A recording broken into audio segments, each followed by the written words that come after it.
Hello વિદ્યાર્થી મિત્રો, રાધે રાધે. તો તમે ટેટ ટાટ મેન્સ બરાબર અને કોઈ બીજી સીસીઈની ગ્રુપ એની મેન્સ પીએસઆઈની જે પરીક્ષામાં પણ મેન્સ પરીક્ષા આવતી હોય એમાં ગુજરાતી તમારે 100 માર્કનું મેન્સમાં લખવાનું હોય છે.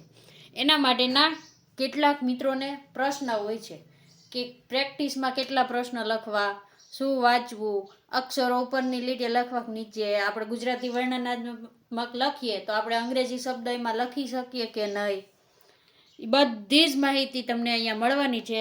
તો આ દરેક પ્રશ્નનો જો તમારે જવાબ જોતો હોય ને તમે મેન્સની તૈયારી કરતા હોય તો આપણા વિડીયોને એન્ડ સુધી જોવાનું ભૂલતા નહીં. તો આપણે પહેલા પ્રશ્નથી લઈએ કે પ્રેક્ટિસ માટે કેવા પેજનો ઉપયોગ કરવો. જો તમે જીપીએસસીની એની જોવો ને તો એમાં તમને કોરા પેજ આપે છે. કોરા પેજ, હવે તમે એમ કહેશો કોરા પેજમાં કેમ પ્રેક્ટિસ કરવી? તો જીપીએસસીની મેન્સ એક્ઝામ હોય ને એમાં તમને કોરા પેજ એટલે આપણે આ કમ્પ્યુટરની પ્રિન્ટ કાઢવાના A4 સાઇઝના પેપર આવે ને એવા પ્લેન પેજ હોય, બરાબર. તો તમારે પ્રેક્ટિસ એમાં કરી શકો. અને ટાટ સેકન્ડરી ને હાઈ સેકન્ડરીની 2023ની જોવો ને મેન્સ તો એમાં તમને લીટીવાળા આપેલા હતા. કેવા? લીટીવાળા પેજ હો, લીટીવાળા. એટલે જે મિત્રો ટાટ સેકન્ડરી ને હાઈ સેકન્ડરીની મેન્સની તૈયારી કરતા હોય ને એને મોસ્ટ ઓફલી કેમાં લખાણની પ્રેક્ટિસ કરવાની? લીટીવાળા પેજમાં. પણ થોડા જાજી કોરા પેજમાં પણ કરી લેજો, કાંઈ નક્કી ન કહેવાય, બદલાઈ પણ શકે. આ વખતે તમને ખબર 2023થી જ આપણી મેન્સ ચાલુ થઈ છે. આ વર્ષે બીજી વાર પેપર છે મેન્સનું. એટલે કોરા પેજમાં શું કામ પ્રેક્ટિસ કરવાનું કહીએ છીએ? તો ઘણા મિત્રોને કેવું હોય ખબર, કોરા પેજમાં લખતા હોય ને શરૂ અહીંથી કર્યું હોય પછી આમ ભાગી જતા હોય.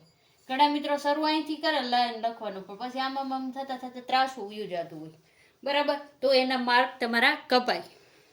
એટલા માટે તમારે જો તમે મેન્સની તૈયારી કરતા હોય ને તો આ બંનેમાં તમારે તૈયારી કરવાની. પણ તમારે જો ટાટ સેકન્ડરી ને હાઈ સેકન્ડરી હોય તો મોસ્ટ ઓફલી તમારે લીટીવાળામાં કરવાની, પણ થોડા જાજી કોરા પેજમાં લખવાની પણ પ્રેક્ટિસ કરજો.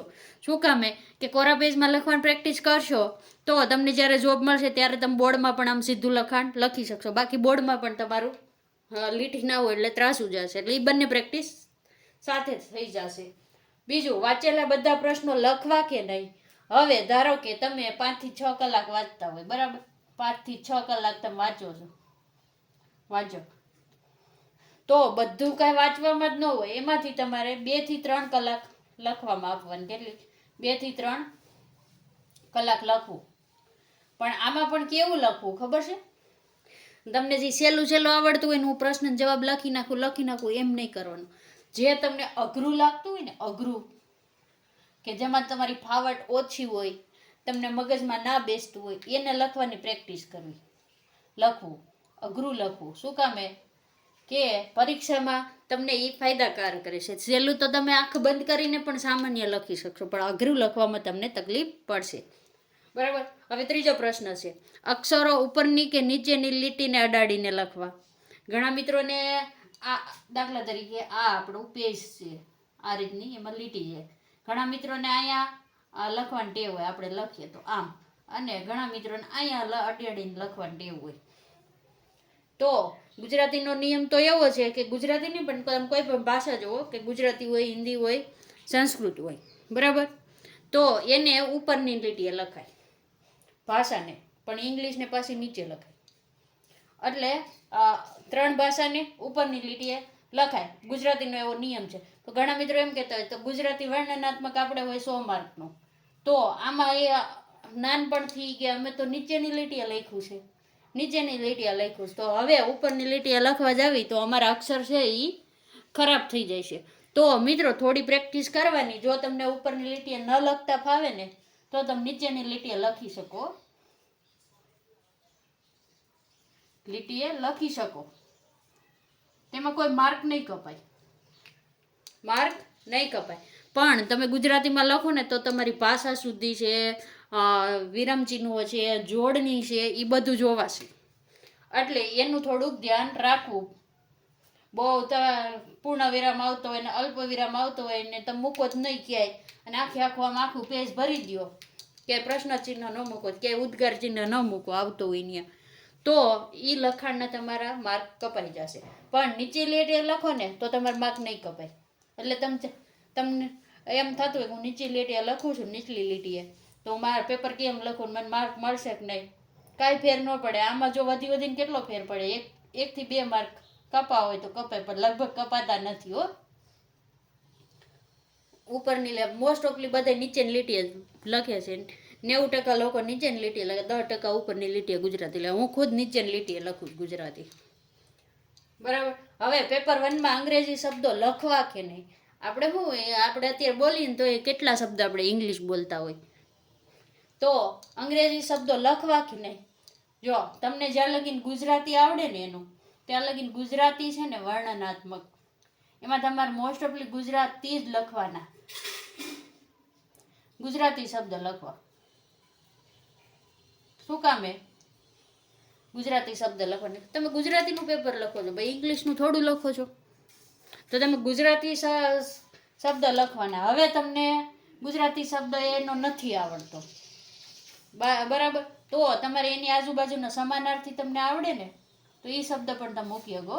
સમાનાર્થી એના આજુબાજુનો શબ્દ આવડતો હોય, તમને એનું પ્રોપર ઇંગ્લિશમાં આવડતો હોય પણ ગુજરાતીમાં એનું ન આવડતો હોય, બરાબર, તો તમે એને આજુબાજુનો સમાનાર્થી ગુજરાતી શબ્દ મૂકી શકો. અને બહુ ન આવડે તો પછી એકાદો ઇંગ્લિશ શબ્દ મૂકી દેવાનો, પણ વાક્ય અર્થનો અનર્થ થાય એવું નહીં કરવાનું.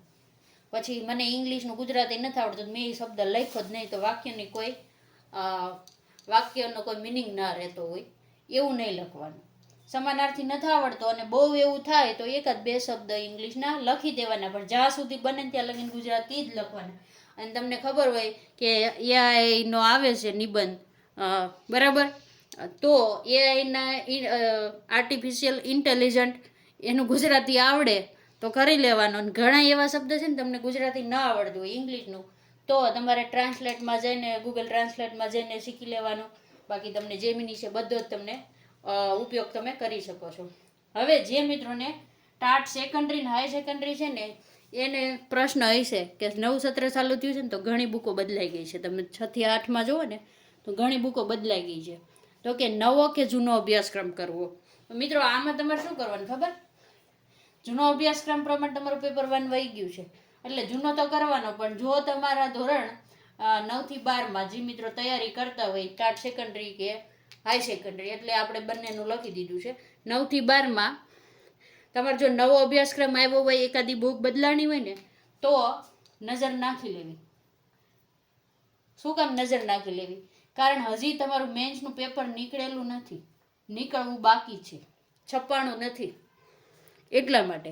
એટલે ન કરે નારાયણ, અને જૂની બુક મૂકીને નવી બુકમાં પેપર કાઢી નાખે, પછી તમે નવી બુક કરી ન હોય તો શું થાય તમારે મેન્સ વિષયનું. એટલા માટે એકવાર નજર નાખી લેવી જો કોઈ બદલાણી હોય તો. પછી ટાટ સેકન્ડરી અને ટેટ 2માંથી કોને પ્રાથમિકતા કોને આપવી? હવે ઘણા મિત્રો કન્ફ્યુઝ હોય કે મારે ટાટ સેકન્ડરી અને હાઈ સેકન્ડરીમાં 70 તો થઈ ગયા છે, તો હવે મારે મેન્સની તૈયારી કરવી કે ટેટ 2 આવવાની છે એની કરવી? જો મિત્રો તમે આટલે પહોંચી ગયા હોય ને 70, તો તમારે મેન્સની તૈયારી કરે. મેન્સ ઉપર અત્યારે ફોકસ મરાય, ટેટ 2 ને અત્યારે થોડા સમયમાં ભૂલી જવાય. શું કામ ભૂલી જવાય?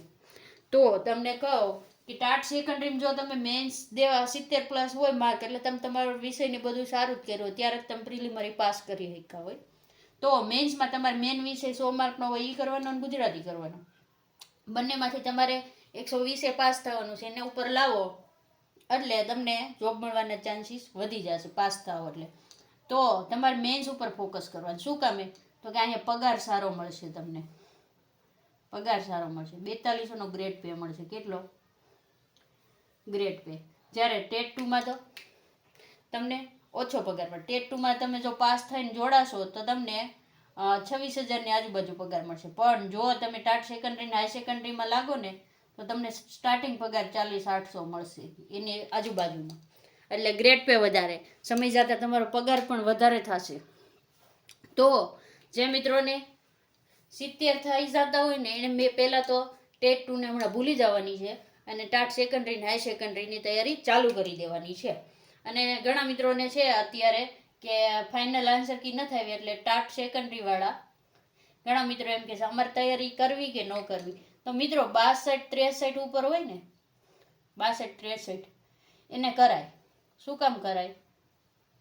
તમે ટાટ સેકન્ડરીનું પેપર જોયું હોય ને તો ઘણા 5 થી 6 ગ્રેસિંગ પેપર 1માં મળ્યા હતા ને એ રીતે તમે અહીંયા તમારે 6-7 માર્ક સુધરી જાય ને તો તમે 70 પહોંચી જાઓ.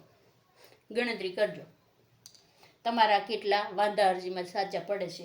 ઘણા મિત્રો એમ કહે છે કે વાંધા અરજી બહુ થઈ છે એટલે પેપર 1માં જ આપણે જોઈએ ને પેપર 1 તો એમાં 7 થી 8 સુધરવાની શક્યતા છે. પછી ભલે ડબલ જવાબ આવે, ગ્રેસિંગ આવે ને તમારા વિષય ના અલગ, તો 62-63 વાળા મિત્રો જે છે ને કે એનાથી ઉપર થોડાક એ બધા અત્યારે મેન્સની તૈયારી ચાલુ કરી દેવી. પછી જ્યારે કટ ઓફ આવે ને પરિણામ આવે ને પછી તૈયારી કરવા બેસો ને તો ભેગું નહીં થાય. તમે આવશો તો બરાબર. અને શીખેલું ક્યારેય વ્યર્થ જતું નથી. મેન્સની તૈયારી કરશો તો મિત્રો હવે તમને જો કોઈ મૂંઝવતા પ્રશ્ન હોય ને તો કમેન્ટમાં તમે લખી શકો છો. વિડીયો સારો લાગ્યો હોય તો લાઈક કરી દેજો, ચેનલને સબસ્ક્રાઈબ કરી દેજો. રાધે રાધે.